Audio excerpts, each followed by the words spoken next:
Hello and welcome to the Intel Brief. Today is Friday, 7 November.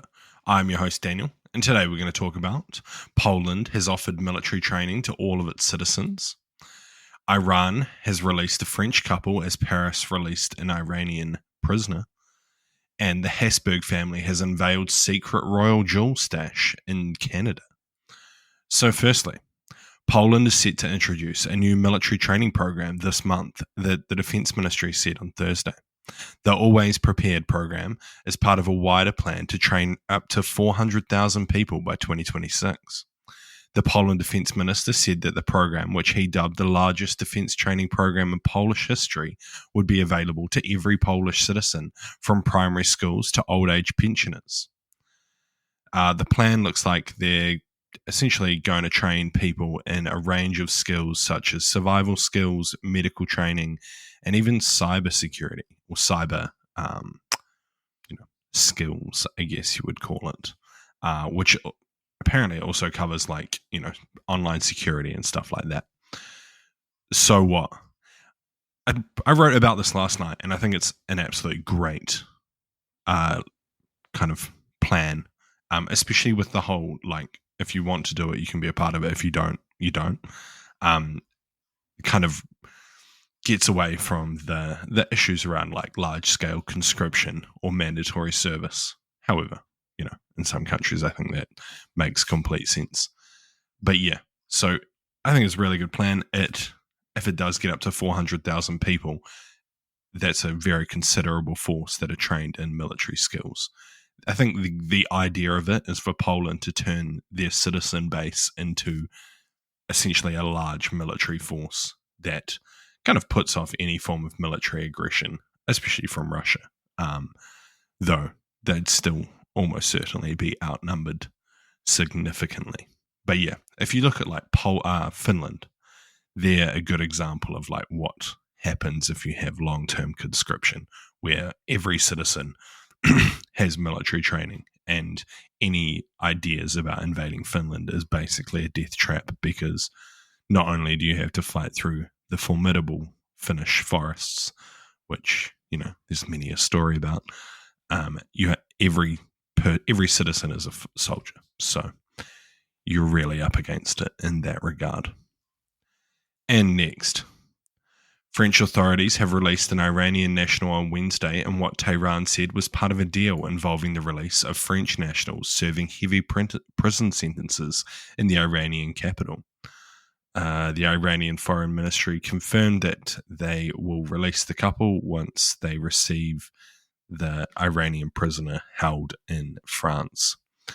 The French President Emmanuel Macron, meanwhile, expressed huge relief on Thursday after the two French nationals were released from Iran's notorious Evin prison. So what? This is just clearly a prisoner swap. And the worst part is the French couple are likely not legitimate espionage agents. This is my issue when Westerners travel to these countries and get arrested. I completely understand that 9 times out of 10, you're probably going to be safe. You're probably going to be fine. But there's always the possibility that one of these governments will detain you on trumped up or just completely false charges because they need to do something like this. They need to swap you for a spy or an important person held in a Western country. Clearly, Iran needed whoever this guy is back. So they just went and found a French couple, banged them up on charges, put them in the worst possible conditions to really get the attention of the French authorities.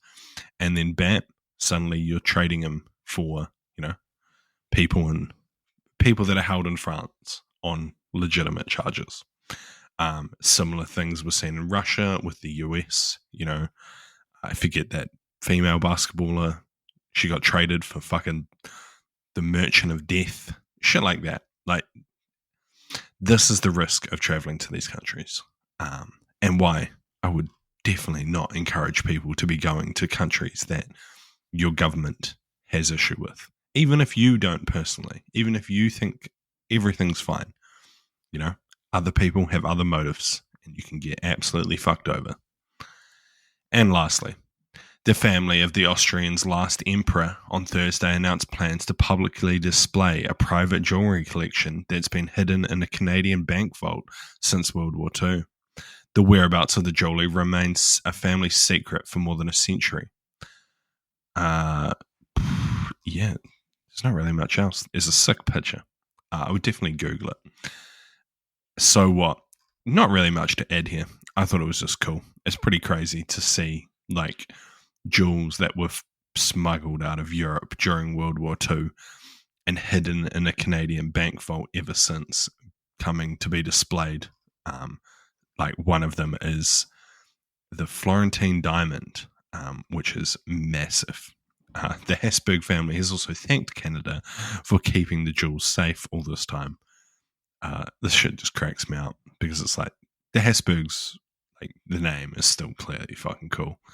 But they've been gone for a long time, right? But you know, you've still got hundreds of millions of dollars worth of jewelry just hidden in a Canadian bank vault for a rainy day. And now you're just busting it out and they're like diamonds the size of your fist. Just crazy stuff to see. Anyway, that's been your Intel Brief. I've been your host, Daniel, and I'll see you again on Monday. See you.